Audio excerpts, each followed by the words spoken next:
podcast created by Cirque Music. Title: Johann Sebastian Bach, the divine genius of music. Hello, dear listeners. Today we're discussing one of the most remarkable figures in classical music, Johann Sebastian Bach.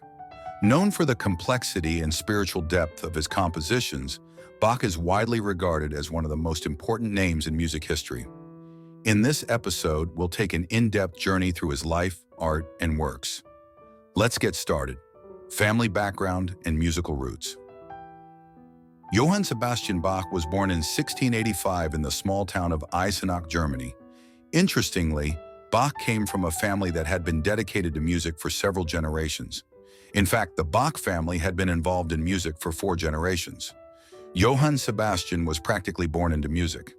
In the Bach family, many members worked as organists in local churches, performed in choirs, or played music for court events. Therefore, Johann Sebastian's first encounter with music happened in a familial setting. His father, Ambrosius Bach, was a town musician who taught him the fundamentals of music. However, Johann lost both his parents at the age of 10. Afterward, he moved in with his older brother, Johann Christoph Bach, who continued his musical education.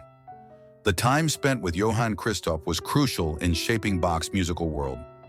During this period, Johann mastered instruments such as the organ, harpsichord, and violin, and his talent, especially on the organ, was quickly noticed. Early years and initial appointments. Bach's first major musical position began in 1703 as an organist in Arnstadt. He was responsible for directing church music here, but his duties also imposed limits on his creativity. Bach wasn't just a performer. He was a musician who interpreted and transformed music. This led to conflicts shortly after he started working in Arnstadt. For example, church authorities complained that Bach's music was too creative, complex, and emotional. They expected music to be simple, calm, and spiritually aligned with the church's atmosphere. However, Bach constantly pushed the boundaries of music, performing his pieces in an original and innovative way. After these disagreements, he took on another organist role in Mühlhausen in 1707. In Mühlhausen, Bach found himself frequently encountering the Protestant Reformation. This environment allowed him to explore deeper spiritual expressions in music. During his time here, he delved further into the spiritual dimensions of music, a characteristic that would be evident in all his later works. The Weimar period, development as a composer. Bach's tenure in Weimar marked a turning point in his career. In 1708, he took a position as the court conductor for the Weimar Palace, where he composed numerous organ and keyboard works for the royal orchestra. During this period, he mastered the technique of counterpoint, blending complex polyphony seamlessly in his works.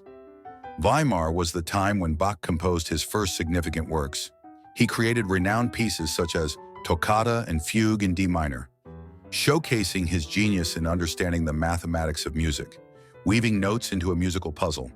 Bach also wrote many lyrical cantatas during this period, achieving high mastery in both sacred and secular music. Yet, desiring more musical freedom and facing conflicts with the church authorities, Bach left for Köthen in 1717. This change opened new doors in his life, the Köthen period, reaching the pinnacle of instrumental music. Köthen is known as one of the most productive periods of Bach's career. Here, Bach gained considerable freedom in his compositions, allowing him to focus on instrumental music.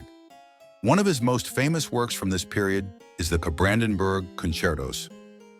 Each of these 6 concertos is composed for different instruments and styles, demonstrating Bach's mastery.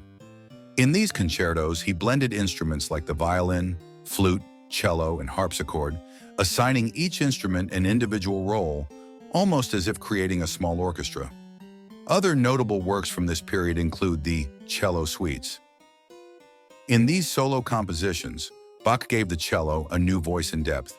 The Goldberg variations and the well-tempered clavier were also produced during this time, especially the well-tempered clavier, which contains preludes and fugues in every key, is considered a monumental innovation in keyboard music, achieving technical and artistic excellence. The Leipzig period, a peak of creativity. In 1723, Bach moved to Leipzig, where he assumed the role of cantor at St. Thomas Church, a position he would hold for the rest of his life. Leipzig was both a challenging and incredibly productive period for Bach. His duties required him to manage the city's religious and educational music. He was expected to compose a new cantata every week, an extraordinary pace of production. During his time in Leipzig, Bach created masterpieces like the Saint Matthew Passion and St. John Passion. In these works, which depict the life and crucifixion of Jesus, Bach conveyed deep emotional intensity and drama. These compositions show Bach's mastery in expressing spiritual emotions through music. The St. Matthew Passion, for instance, is an oratorio written for 2 choirs and 2 orchestras, and it is one of Bach's most profound emotional expressions. These works are not merely religious narratives, but masterpieces that convey human suffering, hope, and faith through music. Bach's musical philosophy. One of the most striking aspects of Bach's music is his deep religious faith and devotion to God. In most of his compositions, he would include the Latin phrase Soli Deo Gloria, for the glory of God alone. This phrase reflects his approach to music, viewing each of his works as a form of worship. In mastering the art of counterpoint, Bach would create complex and harmonious structures. While writing a fugue, he would layer various melodic themes simultaneously, constructing a musical framework. In his music, every note, every sound, every melody has meaning. For example, he would sometimes start a melody with the letter M to symbolize Messiah.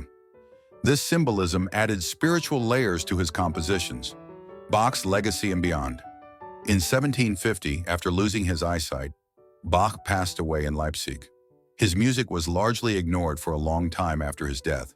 However, in the early 19th century, Felix Mendelssohn rediscovered Bach's works, bringing them worldwide recognition. Bach's influence extends beyond classical music. It can be felt in modern genres like jazz and rock as well.